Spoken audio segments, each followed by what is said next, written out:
안녕하세요. 자, 지적법, 등기법 해설해 드리겠습니다. 등기법은 어려운 내용들이 많고요. 지적법도 뭐 쉬운 문제가 있겠지만 어려운 부분도 있었기 때문에 그런 부분을 참조하셔서 시험 공부하시는데 도움이 되었으면 합니다.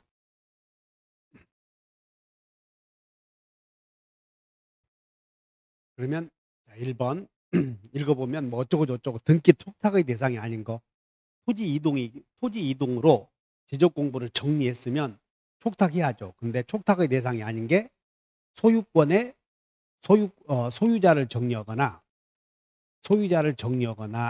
그다음에 신규 등록을 했을 때에는 아직 신규 등록의 경우에는 등기부가 만들어지지 않았죠.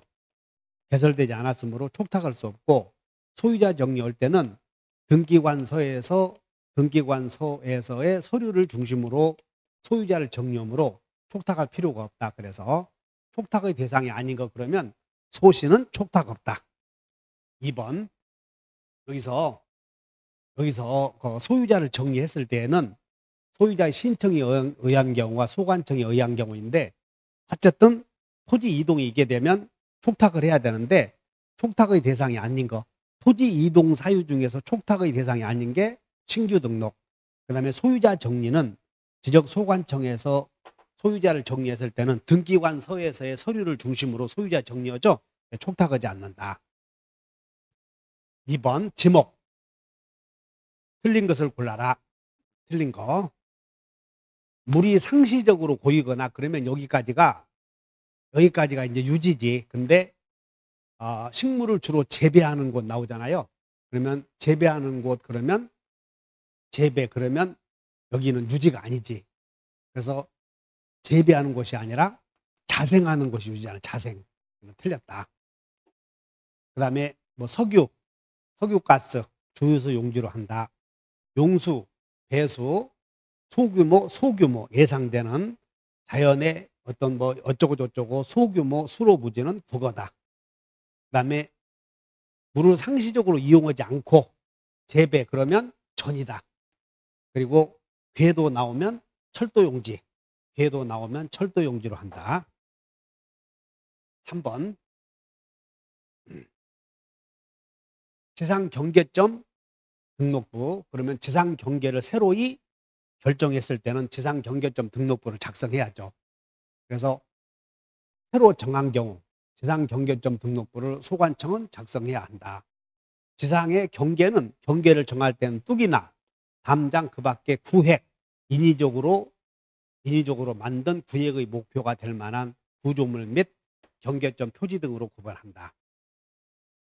소유자가 다른 경우에는 지상 경계를 결정할 때 소유자가 다른 경우에는 소유권을 중심으로 경계를 결정하고 그다음에 경계점 좌표 등록부 시행 지역의 지상 경계점 등록부에는 경계점 좌표를 등록해야 된다. 맞고 지상 경계점 등록부에는 소재, 지번, 지목 그리고 실제 지목, 도면 번호는 지상 경계점 등록부에는 등록하지 않는다. 그래서 지상 경계점 등록부에는 여기 소재, 지번, 지목 그리고 지목 면적 여기 있고 그다음에 5경이 경계점 표지의 종류, 경계점 위치 설명도 그다음에 경계점 사진 파일 그런데 이게 경계점 좌표가 등록되어 있는 지역에서는 경계점 좌표도 등록해야 된다. 그리고 여기 도면 번호는 기록하지 않는다. 4번 지번 부여. 근데 신규 등록에 따른 지번 부여를 물었어요. 그러면 신규 등록에 따른 지번 부여의 최본, 다본 그러면 최떨려 여러 필지 떨어져 있는 경우 최종 인접지에 되어 있는 경우 그래서 대상 토지가 지적 확정 측량을 실시한 지역에 경계에 걸쳐 있으면 경계에 걸쳐 있는 경우에는 최본 다본 순으로 하지 않죠. 여기는 경계에 걸쳐 있는 저 경계는 본본에서 제외시켜 버리고 그다음에 여기 인접지에 여기 최종 지번의 토지에 인접하여 있는 경우에는 최본 다본 그다음에 멀리 떨어져 있는 경우에도 체본, 다본, 그다음에 여러 필지가 등록되는 경우는 체본, 다본. 그래서 여기는 체본, 다본이 아니다. 5번. 여기 최종 본본 다음 순번의 본본으로 지번을 부여하는 경우가 최종 지번에 인접한 토지, 그다음에 멀리 떨어져 있는 토지, 그리고 여러 필지를 등록한 경우. 5번. 지목 변경을 신청할 때 신청서에 첨부해야 될 서류에 관한 설명으로 틀린 것을 골라라. 그래서 틀린 것을 골라라 했고, 여기에 이제 국유지, 공유지의 경우에는 용도 폐지되었거나 공용 부분으로 사용되고 있지 아니함을 증명하는 서류에 첨부를 생략할 수 있다고 하면 틀렸고, 그다음에 전답 과 상호 간의 지목 변경의 경우에는 첨부, 전, 답, 과수원 상호 간의 지목 변경의 경우에는 첨부를 생략할 수 있다. 첨부 서류. 그다음에 여기 형질 변경의 공사가 준공되었음을 증명하는 서류의 사본을 제출해야 되고, 그다음에 용도가 변경되었음을 증명하는 서류를 제출해야 되고, 지목 변경을 신청할 때는 그다음에 개발 행위 허가 등 지목 변경과 관련된 규제를 밟지 않은 토지의 지목 변경을 신청할 때는 생략할 수가 있다. 그래서 1번을 생략해서는 안 된다. 6번 복구 관한 설명이다. 옳은 것은, 자, 이제 지적 공부가 멸실되었을 때 대장, 도면을 복구해야지. 그래서 대장은 토지대장이나 임야대장은 복구했는데 아직 지적 도면을 아직 복구를 하지 않았을 때 그 지역이 지적 도면이 복구되지 않은 토지가 축적 변경 시행 지역에 편입을 되어버리면 다시 도면을 작성해야 되죠. 그러므로 도면을 복구하지 않을 수도 있다. 맞고, 2번 복구 자료도에 따라 조사한 복구 자료도에 따라서 복구 자료 도면에 따라서 측정 면적과 복구 자료 조사서에 조사된 면적의 증감에 있는 경우 면적이 초과한 경우에 초과한 경우에는 복구 측량을 해야 된다. 그냥 증감이 있는 경우가 아니라 조사된 면적이 초과한 경우.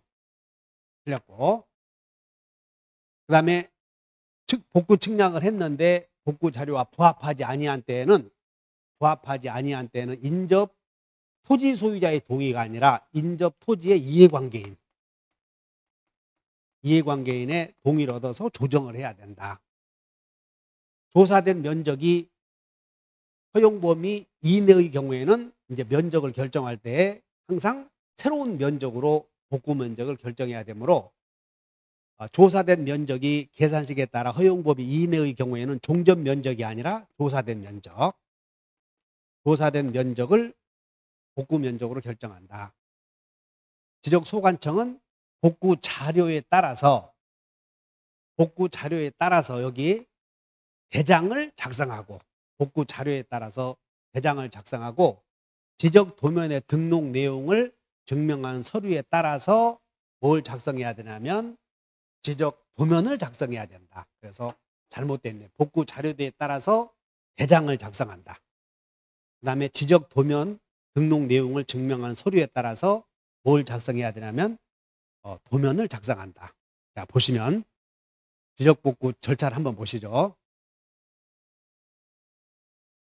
이제 지적 복구 자료를 지적 공부가 멸실되었을 때 복구 자료를 조사하는데 자료가 있으면 복구 자료를 조사해서 복구 자료 조사서를 작성하고, 그다음에 복구 자료 도면에 따라서 측정을 한다. 면적을.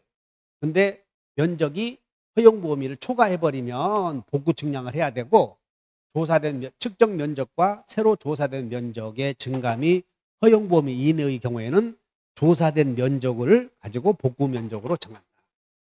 복구 측량을 했는데 여기 지적 복구 자료도를 작성한다. 그래서 복구 자료 도면에 따라서 측정을 한다. 그다음에 이제 복구 측량을 했는데 복구 자료와 부합한 경우에는 이제 게시를 해야 되겠지. 그런데 복구 자료와 복구 자료도에 따라서 측량한 결과 부합하지 않으면 여기 이해관계인의 동의를 얻어야 돼. 그래서 면적을 조정하고 경계점 표지를 설치한다. 그런데 복구 자료와 부합하게 되면 복구 자료도에 따라서 이제 복구를 하겠지. 그러면 부합하는 경우에는 복구하려는 토지의 표시사항을 시군구 게시판에 15일 이상 게시하고 그 기간 내에 이의 신청을 받는다. 그리하여 표시사항을 15일 이상 게시하고 대장이나 도면을 복구할 텐데, 대장을 복구할 때는 지적 복구 자료 조사서, 그리고 도면을 복구할 때는 복구 자료 도, 그리고 측량 결과도에 따라서 도면을 복구하는데, 이때 대장은 복구했는데 도면을 복구하지 않는 경우도 있는데, 그것이 그 토지가 축적 변경 시행 지역, 지적 도면이 복구되지 않았는데 그 토지가 축적 변경 시행 지역이다, 도시개발 사업 시행 지역에 편입이 되어버리면 이렇게 도면을 복구하지 않을 수도 있다. 자, 이런 것들을 중심으로 이해하시면 되고, 아까 복구 측량을 했는데 복구 자료와 부합하지 않으면 소유자의 동의가 아니라 이해관계인의 동의, 이 부분을 물어봤고, 그 다음에 대장을 복구할 때는 복구 자료 조사서에 따라서 대장을 복구, 도면을 복구할 때는 지적 복구 자료 도자 들어가는 거. 그 다음에 대장은 복구했는데 도면을 복구하지 않을 수도 있는데 그 지역이 축적 변경 시행 지역이나 도시개발 사업 시행 지역이 편입될 때는 복구하지 않을 수도 있다. 자, 문제 다시 보실까요?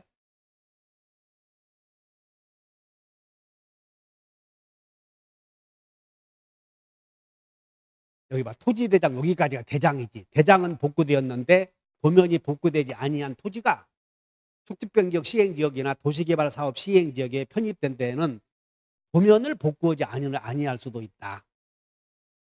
측량한 결과 측정 면적과 그 다음에 조사된 면적의 증감이 허용 범위 이내를 초과해버리면, 증감이 있는 경우가 아니라 조사된 면적이 허용 범위 이내를 초과해야 복구 측량을 한다. 그 다음에 복구 측량을 했는데 부합하지 않으면 경계를 조정해야 돼요. 경계와 면적을. 근데 경계와 면적을 조정할 때는 여기 인접 토지 소유자의 동의가 아니라 이해관계인의 동의, 그리고 허용 범위 이내의 경우에는 조사된 면적을 복구 면적으로 결정한다. 그 다음에 이제 복구 자료도에 따라서 등록 내용을 작성하는데, 복구 자료에 따라서 조사된 복구 자료에 따라서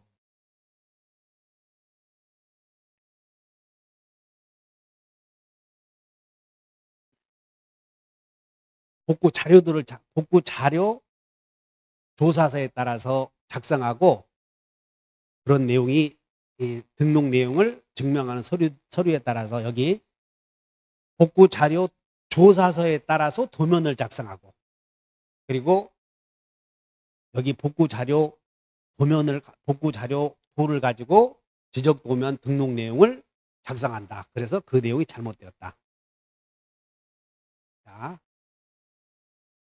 여기 다시 보시면 복구 자료를 조사해서 조사서를 작성하고, 그리고 복구 자료 조사에 따라 도면을 작성하여 도면에 따라서 측량을 하고, 측량을 했을 때 허용 범위를 초과하면 측량, 이렇게 쭉 내용을 결정했고, 그 다음에 이제 대장을 복구할 때는 복구 자료 조사서에 따라서 대장을 복구하고, 그 다음에 복구 자료 도에 따라서 도면을 복구한다. 그런데 경우에 따라서는 대장은 복구했는데 도면을 복구하지 않을 수도 있다. 그 내용을 살펴봤어요. 7번 갑니다. 그 다음에 이제 등록상이 정정이 나오는데, 등록상을 직권으로 정정하는 경우에는 소관청에 잘못이 있는 경우죠. 그러면 정정할 수 있는 경우, 이제 소관청이 잘못한 경우야. 그러면 이 소관청에 잘못이 있을 때는 지적공부 등록상을 복구할 수 있는데, 지적 측량을 잘못한 경우는 측량 의뢰업자가 잘못한 경우 아니야? 그럼 이런 경우는 정정사항이 아니지. 그래서 임야대장의 면적과 등록 전환될 면적의 차이가 허용 범위를 초과하는 경우에는 등록상을 정정해야 되고, 그다음에 등록상 잘못 입력된 경우, 그다음에 여기 결의서 내용과 다르게 정리한 경우, 그리고 필지 면적에 여기 증감 없이 경계 위치만 잘못된 경우에도 정정할 수 있고, 이때 지적 측량을 잘못한 경우에는 정정사항이 아니다. 이 지적 측량 잘못은 측량업자가 잘못했기 때문에. 자, 8번 갑니다. 잡종지로 정할 수 있는 기준. 그러니까 잡종지가 지목을 잡종지로 정할 수 있는 기준. 그래서 타고 다니는 거, 자동차, 항공기, 공항시설 이런 것들은 전부 자동차와 관련돼 있다. 그러면 여객 자동차 터미널, 자동차 운전학원 및 폐차장, 자동차 관련 시설의 부지는 잡종지다.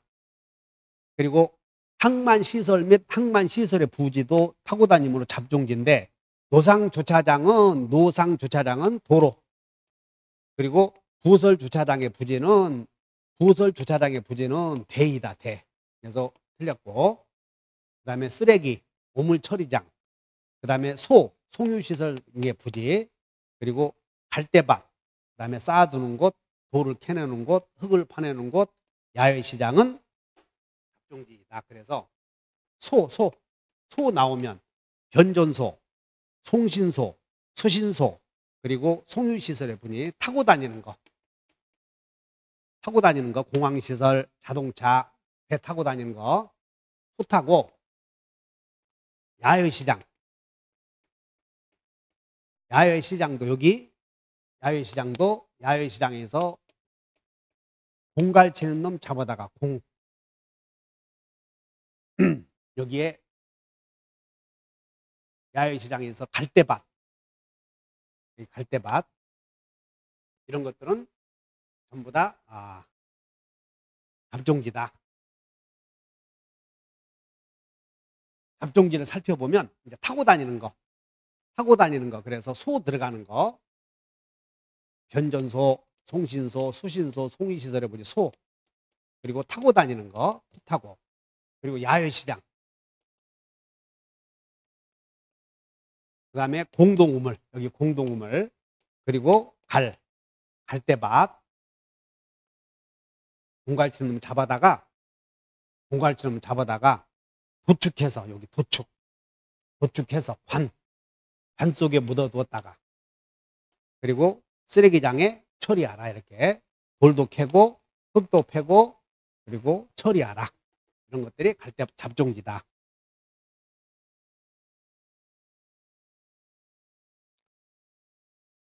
그 다음에 이제 이 9번은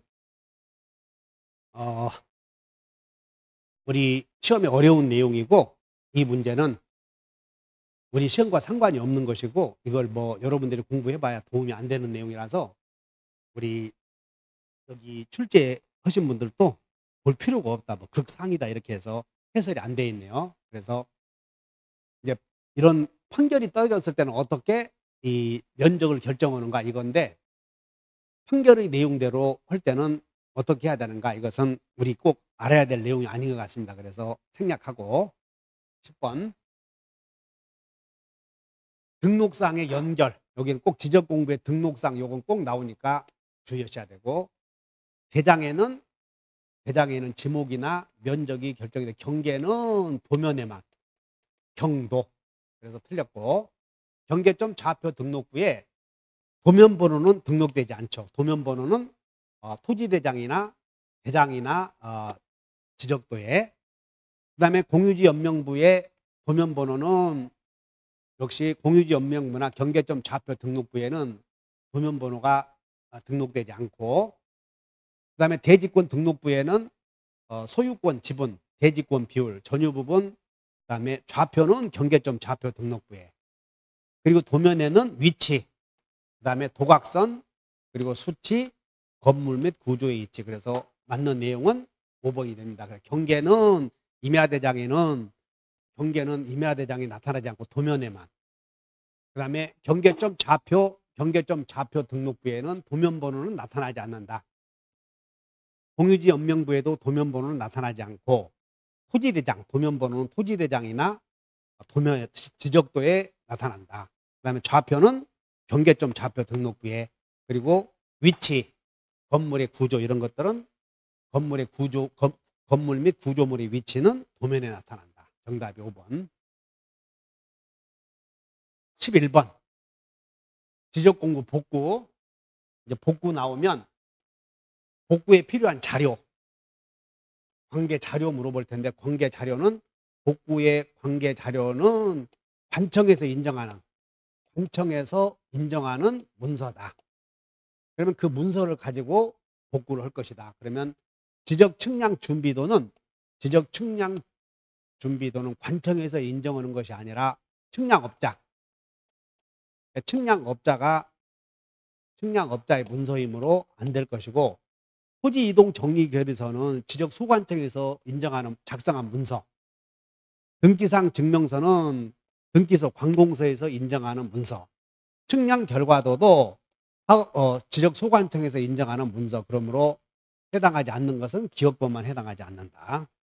그래서 이 지적 공부 복구와 관련된 자료 나왔을 때 사문서는 안 된다 이렇게 하시면 돼요.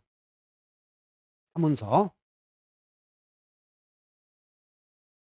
외울 필요 없어요. 이런 거 그냥 관공서에서 인정하는 문서를 중심으로 해서 토지의 표시에 관한 사항은 복구하고, 소유자에 관한 사항은 등기소에서 등기관서에서 인정하는 서류를 중심으로 복구한다. 축적 변경 틀린 것을 골라라. 지적 소관청은 축적 변경에 관한 측량을 완료했을 때는 축적 변경 신청을 현재의 지적 공부의 면적과 측량 후의 면적을 비교하여 그 변동 사항을 표시한 토지 이동 조사서가 아니라 집원별 조서야. 이게 집원별 조서. 이거 여러분들이 이거 외울 수 있을지 모르겠네요. 그래서 측량을 했더니 변동 사항을 표시한 그 토지 집원별 조서를 작성하는 거지 토지 이동 현황 조사서가 아니다. 그다음에 축적 변경을 하기 위해서는 지적 소관청에 위원회를 부르는데, 그 위원회가 축적 변경 위원회다. 그리고 축적 변경 위원회 위원장은 소관청에서 지명한다. 그다음에 청산금을 지급해야 되는데, 청산금을 지급하거나 받기를 거부하는 경우에는 공탁을 해야 한다. 청산금에 대해서 이의가 있는 자는 수령 통지를 받은 날로부터 1개월 이내에 지적 소관청에 이의 신청을 할 수 있다. 맞네요. 이게 무슨 얘기냐면, 자, 이제 이걸 뭘 냈냐면, 지금 쭉 봤더니, 지금 이번 문제에서는, 자,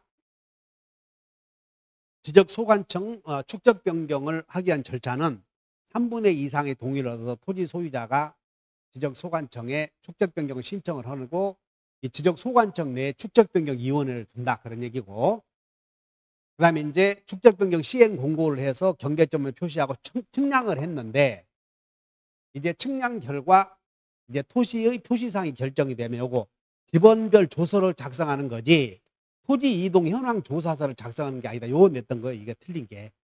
그리고 청산금 이의 신청은 1개월 이에 하는 것이고, 이 정도 냈던 거죠. 그래서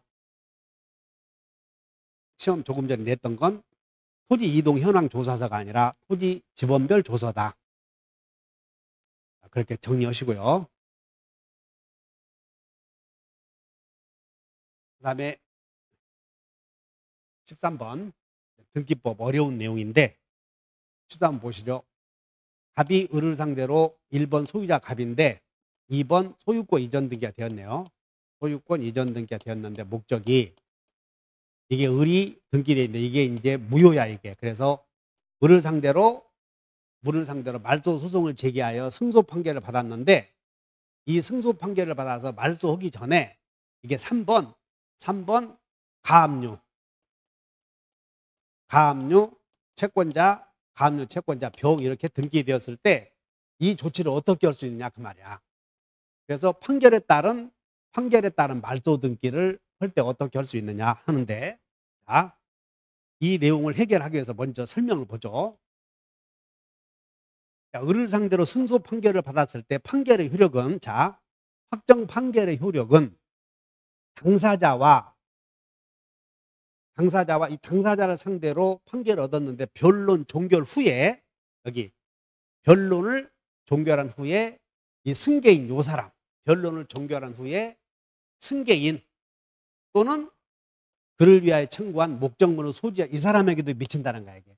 이 사람을 상대로 판결을 얻었을 때 그 판결의 효력은 변론 종결 후에 이해관계를 맺은 승계인에게도 효력이 미친다. 그러면 이제 이 사람에게 효력을 주장하려거든 이렇게 확정 판결 등 집행권원에 효력이 미치는 당사자의 승계가 있는 경우, 이렇게 승계가 있는 경우 이 사람도 의뢰 지위를 승계받은 사람이지.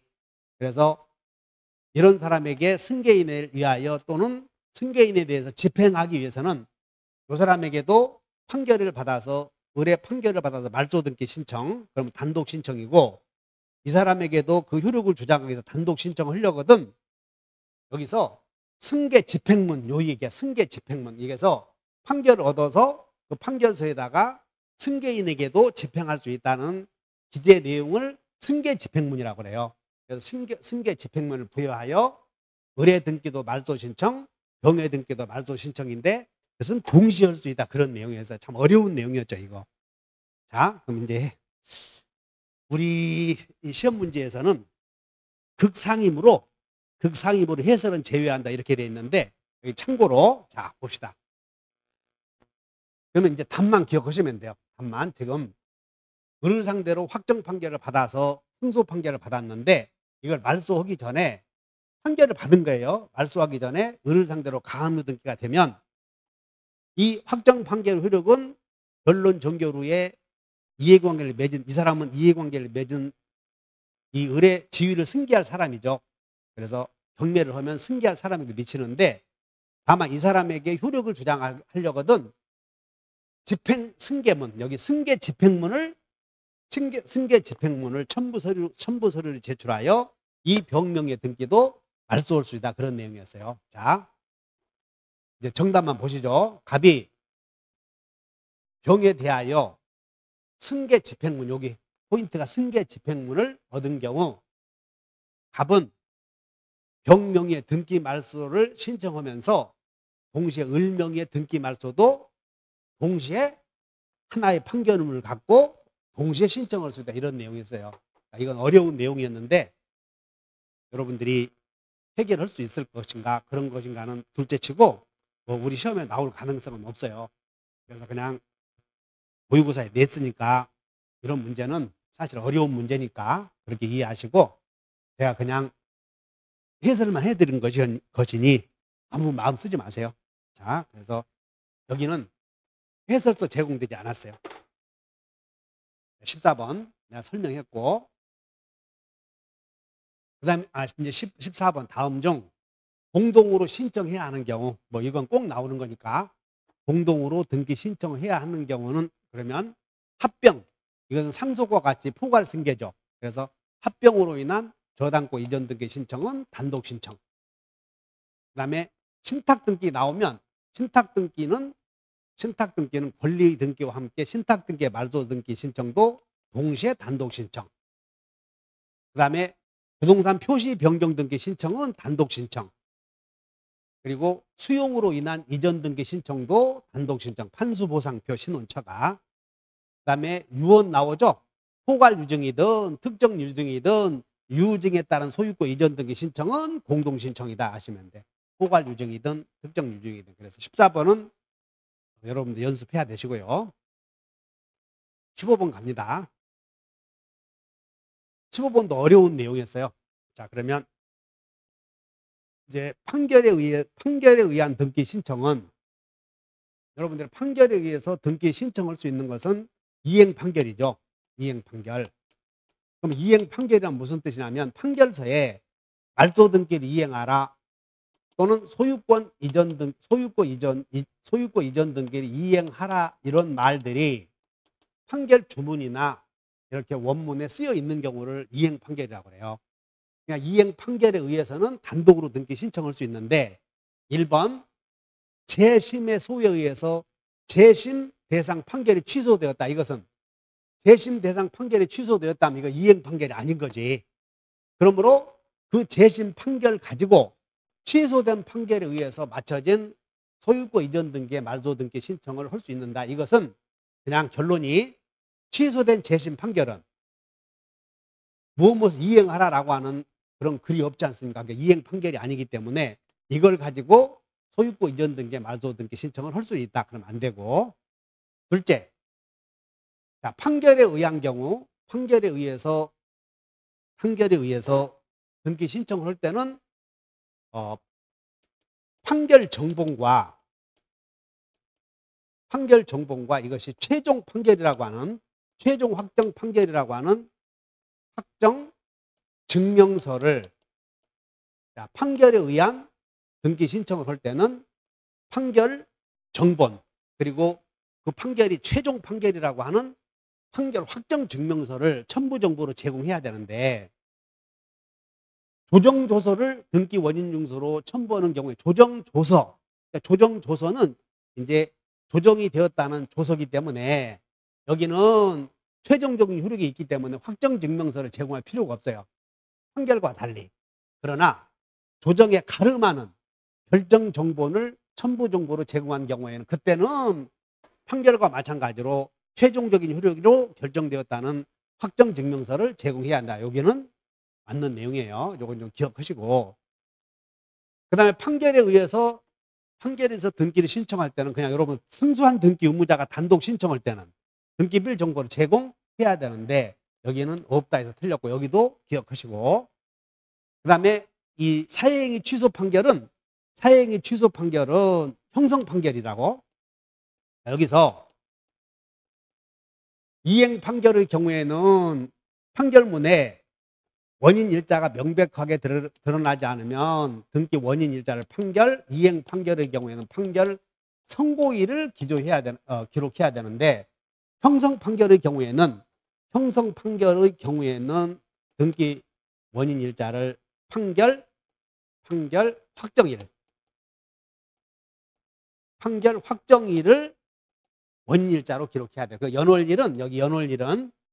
여기는 판결 선고일이다 이렇게 나오면 이 판결 선고일은 이행 판결의 경우에 원인 일자이고 공유물 분할 판결이나 사회행위 취소 판결과 같은 형성 판결은 판결 선고일이 아니라 판결 확정일이 연월일이다. 그래서 틀렸고 판결 주문에 등기 절차 이행과 반대급부 이행이 각각 독립적으로 기록되어 있는 경우에는 여기에 집행문을 제공해야 되는가. 그래서 판결에 따른 등기 신청은 이제 이 판결서에 집행문이라는 게 뭐냐면 판결서만 가지고는 강제 집행을 할 수 없는 경우가 있어요. 그러면 그 판결서에다가 강제 집행해도 된다고 하는 그런 원인서를 다시 부여받은 것을 집행문이라고 그래요.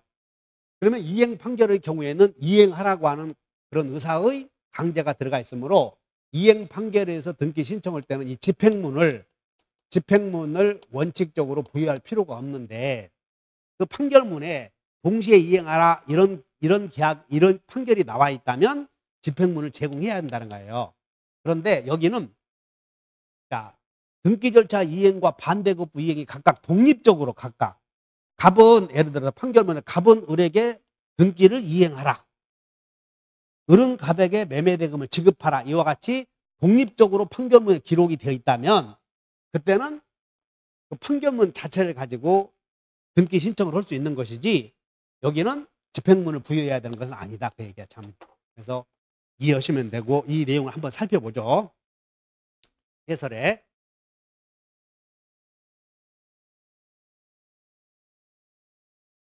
자, 이행 판결이라고 하는 것은 판결문에 갑은 을에게 등기 말소를 이행하라. 소유권 이전 등기를 이행하라. 저당권 설정 등기를 이행하라. 이런 판결을 이행 판결이라고 부르죠.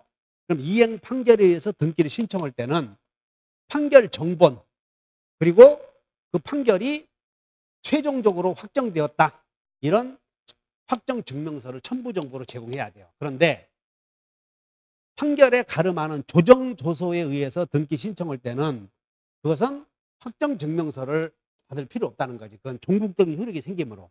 다만 조정 조서가 아니라 조정에 가름하는 결정 정본 또는 화해 권고 결정 정본을 가지고 등기 신청할 때는 따로 최종적인 효력이 생긴다고 하는 확정 증명서를 첨부하라. 자, 그런 내용이에요. 두 번째는 그 등기 연월일인데 이건 여러분들 참고해야 돼요. 이행 판결의 경우에 연월일은 판결 선고일, 그리고 형성 판결에 의한 경우는 판결 선고일이 아니라 판결 확정일이다. 그리고 그 형성 판결에 우리 시험에 나오는 게 여러분들 공유물 분할 판결 아니야? 그러면 그 공유물 분할 판결은 판결 선고일이 아니라 확정일을 원인일자로 기록하고, 물론 사회이익 취소 판결도 형성 판결이므로 판결 확정일, 그 다음에 재심 분할 심판도 심판 확정일인데 그냥 여러분들은 공유물 분할 판결 정도만 기억하시면 돼요. 이것이 등기 연월일이다. 그 다음에 집행문. 자, 판결에 따른 신청 시 그 판결문에다가 다시 강제 집행할 수 있다고 하는 내용을 받은 것을 집행문이라고 그래요. 그럼 그 집행문을 첨부해야 되는지, 그래서 원칙은 판결문만에 의한 등기 신청은 집행문을 다시 첨부를 요하지 않는다. 자, 그런데 등기 절차 이행 판결 속에 선이행해야 된다, 또는 상환 이행해야 된다, 또는 조건부 이행 판결, 조건부 이행 판결 등이 있을 때는 이제 예외적으로 집행문을 부여해야 되고, 다만 등기 절차 이행과 반대급부 이행이 각각 여기 독립적으로 판결문에 기재된 경우에는 예외적으로 집행문을 받을 필요 없다. 그래서 원칙은 판결에 따른 신청의 경우에는 집행문을 부여받을 필요 없는데, 상환 이행하라 이런 내용이 있다면 집행문을 부여해야 되고, 그리고 각각 독립적으로 기재되어 있다면 집행문을 부여받을 필요 없다. 어려운 내용이었죠. 자, 읽어봅시다. 판결에 의한 경우에는 확정 증명서를 다시 제출해야 된다. 근데 조정조서는 종국적인 효력이 있기 때문에 조정조서를 등기 원인증서로 첨부할 때는 제공할 필요 없으나, 그러나 조정조서가 아닌 조정에 가름하는 결정 정본을 원인증서로 제출했을 때는 별도로 확정증명서를 제공해야 되고, 그 다음에 등기 의무자가 승소한 등기 의무자는 등기비일 정보를 제공해야 돼요. 여기는 여러분 잘 아시는 거고, 그 다음에 사회이익 취소 판결은 형성 판결이므로 그 연월일은 판결 선고일이 아니라 판결 확정이다. 요거 주의하시고, 그리고 요건 여러분들이 기억하실 수 있으면 하시고 안 해도 되고, 그래서 판결에 따른 등기 신청을 할 때는 따로 그 판결서에다가 집행문을 부여받을 필요 없다. 그런데 받은 경우도 있다. 다만 여기 각각 독립적으로 판결문에 기록되어 있을 때는 집행문을 부여받을 필요 없다. 그래서 5번 틀렸네요. 이 내용도 어려운 내용인데, 우리가 단독으로 등기 신청할 수 있는 판결은 이행 판결이다. 그 이행 판결이란 판결문에 이런 등기를 이행하라. 근데 재심 대상 판결이 취소되었다. 그러면 그 판결이 취소되었을 때, 재심 판결이 취소되었을 때 그 재심 판결로 그걸 가지고 취소된 판결에 의해서 맞춰진 소유권 이전 등기의 말소 등기를 신청할 수 없는 것이, 이것은 재심 판결이 취소됐는데 그것은 이행 판결이 아니기 때문에 그걸 가지고 말소 등기 신청을 할 수 없다. 이거 한번 살펴보세요. 16번. 등기관이 직권으로 말소할 수 없는 등기. 우리 직권으로 말소할 수 없는 등기는 일단 29조 관할 위반, 그리고 29조 2호 사건이 등기할 것이 아닌 경우. 그러면 사건이 등기할 것이 아닌 경우에 쭉 몇 개 있었죠. 10호. 그래서 자, 관할 위반, 직권 말소. 그 다음에 여기에 29조 한번 보시면 29조 제1호 관할 위반, 2호 사건이 등기할 것이 아닌 경우, 그다음에 3번 권한 없는 자가 신청한 경우. 그리고 4호 출석하지 않은 경우. 그다음에 5호 방식에 위배된 경우. 그다음에 6호 신청서와 이제 불일치. 7호 신청서와 의무자가 불일치. 그다음에 8호 불일치. 그다음에 9호 납부하지 않은 경우 이런 것들. 그리고 10호 하여튼 불일치 11호까지 있죠.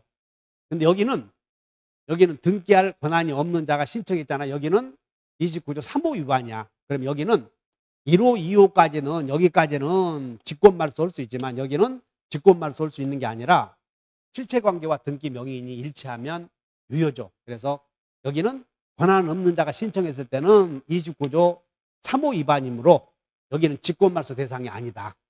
그래서 말소할 수 없는 등기는 2번이고 그다음에 농지 여기 사건이 이제 2호에 사건이 등기할 것이 아닌 경우에 다시 들어가면 또 여기 10개가 있지 않습니까? 이게 그래서 뭐 등기 능력 없는 또는 등기 능력 없는 권리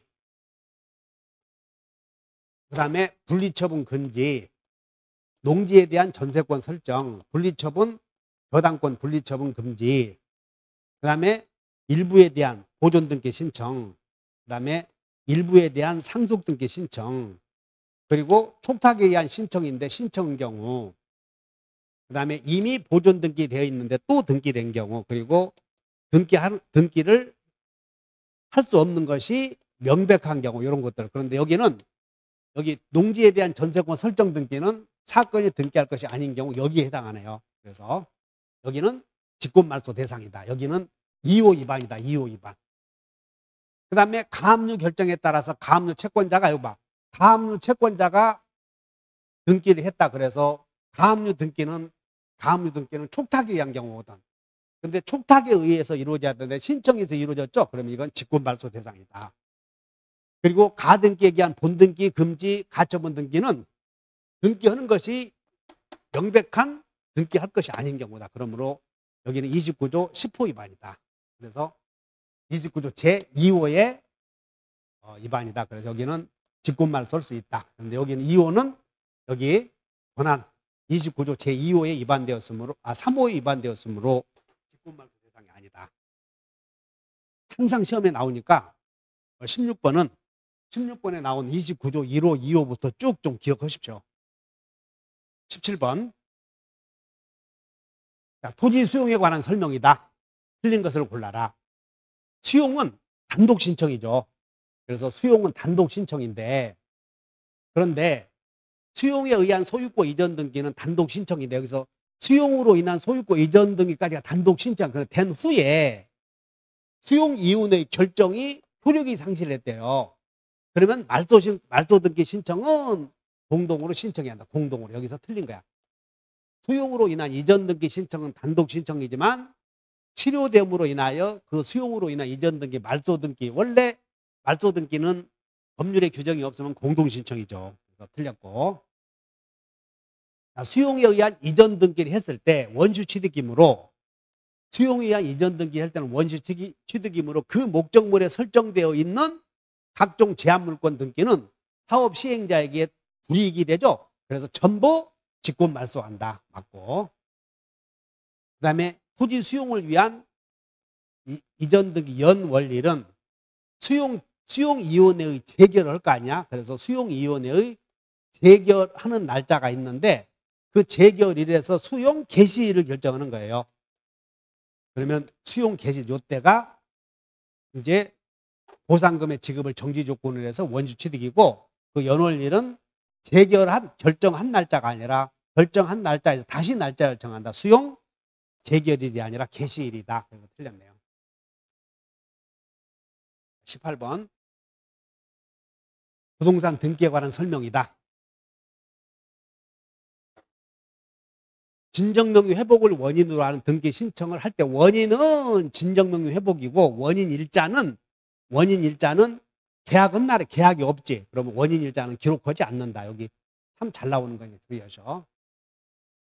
자, 유증으로 인한 공동 신청의 경우 상속인의 유류분을 침해하는 내용인 경우 상속인의 유류분을 침해하는 내용인지 아닌지는 등기관이 실질적 심사권이 없기 때문에 실질적 심사권이 없기 때문에 그 등기 신청이 유류분을 침해하는 내용이라 하더라도 수리해야 된다. 등기관은 수리해야 된다. 그래서 틀렸고. 수탁자가 여러 명인 경우, 신탁 등기에서 수탁자가 여러 명인 경우에는 합유라는 뜻을 기재해야 된다. 합유.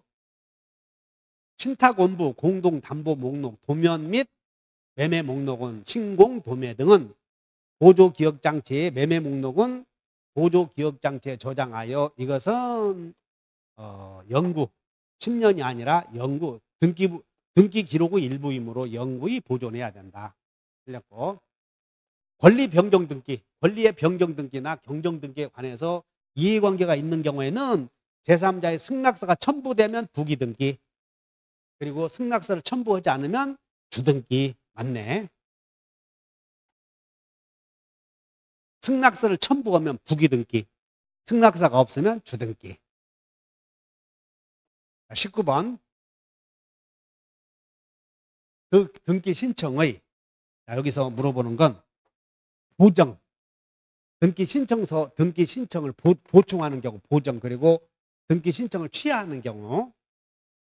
자, 어쨌든 등기 신청의 보정 통지는, 보정 대상은 보정이나 취하에 대한 통지는 반드시 서면으로 해야 되는 것이 아니고 방법이 여러 가지가 있다. 여러 가지. 뭐 예를 들어서 서면으로 해도 되고 무슨 팩스로도 해도 되고 모사 전송. 그래서 여기에 보정사항을 통지할 때는 서면으로 해야 되는 것이 아니라 방법에 제한이 없다. 그 다음에 이제 보정을 위해서 이제 등기 신청을 보정하라는 명령이 떨어져. 그러면 보정 명령이 떨어지면 신청인이 보정 서류를 갖고 올 거 아니야. 그래서 보정 서류를 갖고 오면 그 신청서는 또는 신청인에게 반환할 수가 없어요. 등기 신청을 취하했을 때는 반환하는 거지. 근데 보정을 하게 되면 그 부속 서류를 반환하면 안 되지. 자, 보정은 언제 하냐면 그 신청서나 첨부 서류의 흠결 사항에 대하여 보정이 없으면 그 등기 신청 각하할 수밖에 없는 경우 그 사유를 등록한 후 보정 명령을 할 수 있는데 이거 해야 되는 거 아니에요. 그러니까는 보정 명령의 대상은 흠결을 보정하지 않으면 각하해야 돼. 그러면 각하해야 되는데 그 보정을 아주 사소한 것만 보정하면 등기 신청을 수리할 수 있는 경우에는 보정 명령 할 수 있다. 이것이 보정의 대상. 그다음에 취하는, 등기 신청의 취하는, 여기는 등기 신청의 취하는 서면으로 해야 하는 거고 여기는 구두로는 안 된다. 만약에 전자 신청했다면 전산정보 처리 조직에 의해서 취하해야 한다. 그 다음에 일괄에서 등기 신청을 했을 때 일괄 신청인을 취하는 전부를 일괄 신청한 경우에 그 취하는 전부를 취하해야 되는 거 아니고 일부만 취할 수도 있다. 그래서 이건 틀렸네요. 보정명령 통지는 등기 신청에 통지해야 되는데 그 통지 방법에는 제한이 없다. 그 다음에 보정명령을 통지해서 신청인이 보정 서류를 가져온 경우에는 이제는 반환하면 안 된다. 그 다음에 그 보정은 언제 하는 거냐면 각하할 수밖에 없는 경우 그 보정을 명령할 수 있는데 보정 명령해야 하는 것은 아니다. 등기 신청은 반드시 서면으로 해야 한다. 그 다음에 일괄 신청한 경우 취하의 대상은 일부라도 가능하다. 20번. 임차권 등기에 관한 임차권 등기에 관한 설명이다. 틀린 것을 골라라. 임대인의 동의를 얻어서 전대한 경우는 주등기가 아니라 부기등기의 형식을 취한다. 그 다음에 임차권 등기 명령에서 등기가 맞춰지면 이제 이때는 사용수익권은 없는 거예요. 사용수익권은 없기 때문에 이제는 양도가 불가능해. 그래서 임차권 등기 명령에 의하여 등기가 격려된 경우에는 이제는 우선 변제만 받기 위한 것이므로 여기는 이전 등기가 안 되고 그 다음에 임차권 등기 명령에 따라서 등기관이 직권으로 보존 등기를 한 경우에는 여기는 등기별 정보가 아니라 신청인과 등기 명의이 다르잖아요. 신청인과 등기 명의이 다르면 등기 완료 통지를 해야 하는데 여기는 뒤에는 맞아. 근데 여기 이전 등기를 신청할 때 이 부분이 틀렸지. 자, 차임 지급 시기에 대해서 약정을 했다면, 신청서에 약정을 했다면, 이제 신청서에다가 약정을 했는데, 여기 지금 신청서에 기재했는지 몰라, 지금. 그래서 이걸 기록하지 않더라도 대항하지 못할 뿐이지, 등기가 무효가 되는 것은 아니다. 그래서 무효이다 틀렸네요. 차임 지급 시기에 관하여 약정이 있는데, 그런데 약정을 했는데, 이건 임의적 기재사항이지. 근데 기록하지 않았다. 그러면 임차권 등기 자체가 무효가 되는 것은 아니다. 그래서 틀린 거고, 임차권 명령에 의한 등기는 담보물권만 성격을 갖고 있으므로 양도해서는 안 된다. 임차권 양도나 동의를 얻었을 때는 주등기가 아니라 부기등기다. 그래서 해결됐네요. 이어서 21번. 공동부동산 중 누수의 저당권자가 대위 등기를 할 때는 지금 이 갑의 토지에 대해서 공동부동산 X토지, Y토지 1순위가 갑인데 여기서 차순위가 차순위가 을이 있을 때 대위 변제했을 때는 이 저당권자의 지위를 여기다가 부기 등기해야 될 거 아니야. 이 사람의 대위하면. 그러면 여기다 등기할 때 이 목적물이 매각된 부동산, 그다음에 이 매각된 부동산에다가 이 매각 대금, 그리고 선순위가 받은 여기 매각 부동산의 선순위가 변제받은 금액 세 가지는 여기다 필수적으로 기재하라는 거예요. 그래서 선순위 저당권자가 대위 등기할 때는 대위 등기할 때는 선순위 저당권자가 변제받은 그 세 가지를 기록해야 돼. 반드시. 매각 부동산, 매각 대금, 그다음에 선순위가 받은 변제 금액. 그래서 1번은 틀렸고, 그다음에 공동 저당 등기 신청할 때는 목적 부동산 여러 개니까 그 부동산에 관한 권리의 표시를 신청 정보로 제공해야 되고, 그다음에 등기관이 공동 저당에 등기를 할 때는 등기 기록 중 해당 등기의 끝부분에 공동 저당이라는 뜻을 기재해야 되는데 여기는 공동 저당의 등기는 끝에다가 한다. 끝. 추가되는 공동 저당 끝부분에. 그리고 기존에 있는 공동 저당이 추가되면 그때는 부기 등기를 한다. 그다음에 목적 부동산이 5개 이상일 때는 공동 담보 목록을 전자적으로 작성해야 된다. 그래서 틀렸네. 5개 이상일 때. 기억번은 대위 등기할 때는 매각 부동산, 매각 대금, 변제받은 금액 세 가지를 기록해야 된다.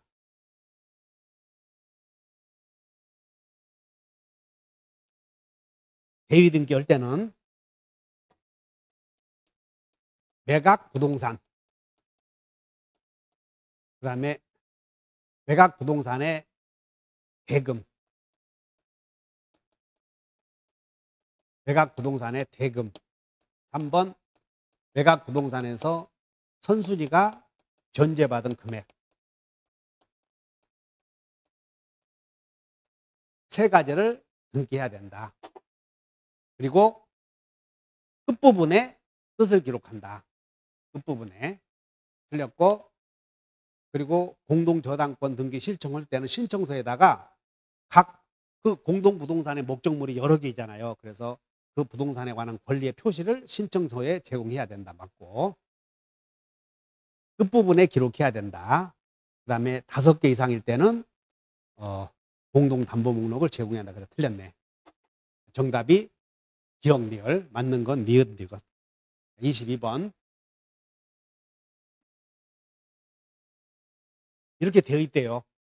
여기가 이게 가등기가 되어 있고 본등기 되어 있고 중간 처분 등기가 되어 있대.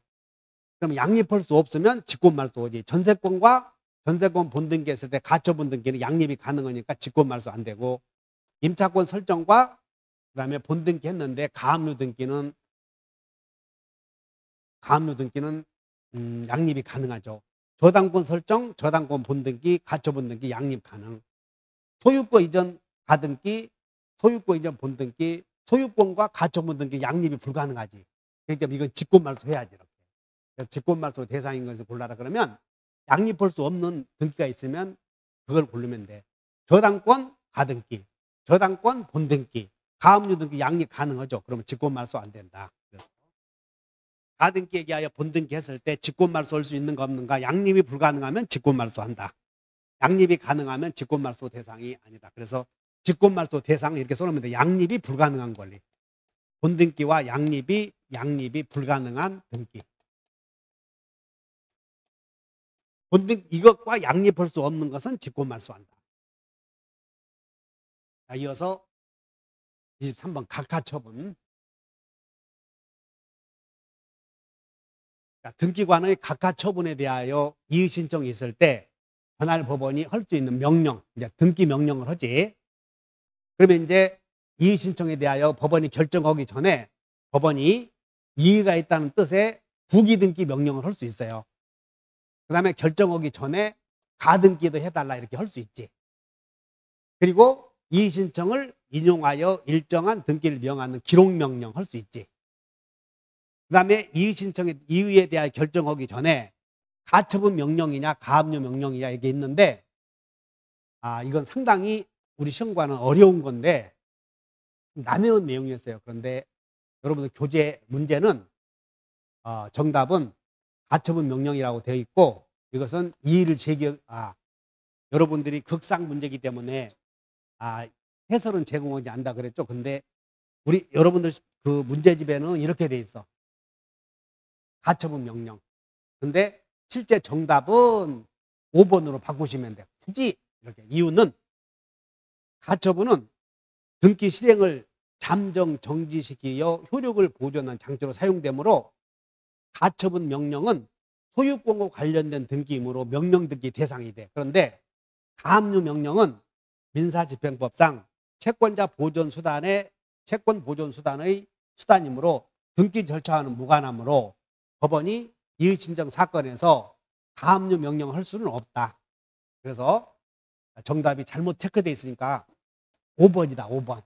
여러분들 교재는 해설서에는 4번으로 되어 있는데 5번으로 바꾸시고, 그러면 이걸 굳이 기억해야 되는가? 여러분들 이렇게만 아시면 돼. 이의 신청에 대해서 법원이 결정하기 전에 야 부기등기 해라, 가등기 해라, 이 정도만 기억하시면 돼요. 결정하기 전에. 나머지는 몰라도 됩니다. 자, 그 다음에 마지막 문제. 원래 가등기는 공동 신청해야 돼요. 그래서 가등기 의무자가 공동 신청해 준다고 약속했을 때 공동으로 신청해야 되는데, 약속한 그런 가등기가 되어 있대. 그러면 이제 가등기 말소래. 그럼 여기는 가등기 말소는 가등기 명의인이 단독으로 할 수 있어요. 그래서 가등기 명의인이 가등기를 포기하고 가등기 명의인이 단독으로 말소할 수 있고, 그 다음에 이해관계 제3자는 가등기 명의인의 승낙서를 얻어서 단독으로 말소할 수 있다. 맞네. 자, 지상권 설정 청구권 보존에 의해서 지상권 가등기, 나중에 지상권 본등기. 그럼 여기에 지상권 설정 가등기, 지상권 본등기, 여기에 등기가 되어 있는데 이 지상권 본등기가 양립할 수 있냐 따지는 거야. 그때 여기가 저당권 등기가 되어 있대요. 그러면 지상권 등기와 저당권 등기는 양립이 가능하지. 그러니까 등기관은 직권으로 말소한다. 틀렸네. 양립이 가능하므로. 그 다음에 가등기 할 때는 공동 신청해야 되는데, 공동 신청해 주겠다고 하는 가등기 의무자가 공동 신청에 협력하지 않으면 가처분 명령을 받아서 가등기 가처분 조치를 받아서 단독으로 신청할 수도 있다. 사인증여, 증여 아니야. 사인증여로 인한 등기 청구권을 보존하기 위해서 가등기 할 수도 있고, 마지막으로 하나의 가등기에 관하여 여러 사람의 가등기가 돼. 여기는 밑줄 그셔야 돼. 하나의 가등기에 관하여 여러 사람의 가등기가 되었다. 이것은 가등기의 준공유다. 준공유. 그럼 여러분들 준공유다. 그럼 공유는 보존행위, 보존행위는 각자가 할 수 있는데 그 보존행위 중에 공유자 한 사람이 다른 공유자의 지분을 주장하는 것은 보존행위가 아니야.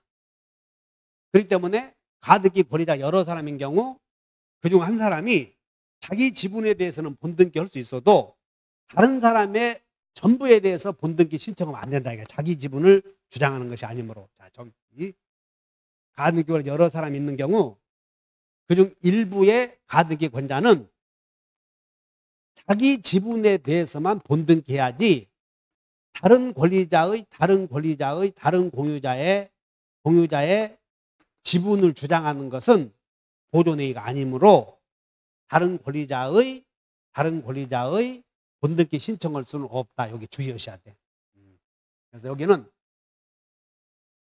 가등기 권리자 여러 사람인 경우 그것은 가등기의 준공유다. 하나의 물건을 여러 사람이 소유하면 공유. 그 다음에 소유 물건 이외의 권리를 여러 사람이 공유하면 준공유. 그러면 준공유에도 공유가 적용되므로 공유에서의 보존행위는 각자가 할 수 있는데 보존행위는 자기 지분 주장하는 거다. 따라서 다른 공유자의 지분을 주장할 수는 없다. 그러면 여기도 가등기 권리자 여러 사람인 경우 가등기 권리자 한 사람이 다른 지분을 주장하면 안 돼. 보존행위가 아니기 때문에. 그래서 그중 일부의 가등기 권자는 가등기 전부에 대해서 본등기 신청할 수는 없다고 주의하시면 돼요. 자, 이렇게 해서 해설을 마쳤는데 이번 등기법 시험 문제는 상당히 어려운 문제가 많았기 때문에 여러분들이 풀 수 없는 뭐 한 3문제, 4문제는 제외시킨다고 생각하시고 그리고 점수를 잘 한번 산정해 보시고 그 다음에 제가 설명한 내용 중에서 우리 해설서에 극상인 것이므로 보지 않아도 된다. 그런 건 솔직하게 안 봐도 됩니다. 그런데 그런 문제에 대해서 해설까지 제공하지 않았기 때문에 여러분들이 그것에 대해서 궁금해 하실 수 있는데 전혀 그럴 필요 없다. 이렇게 하시면 돼요.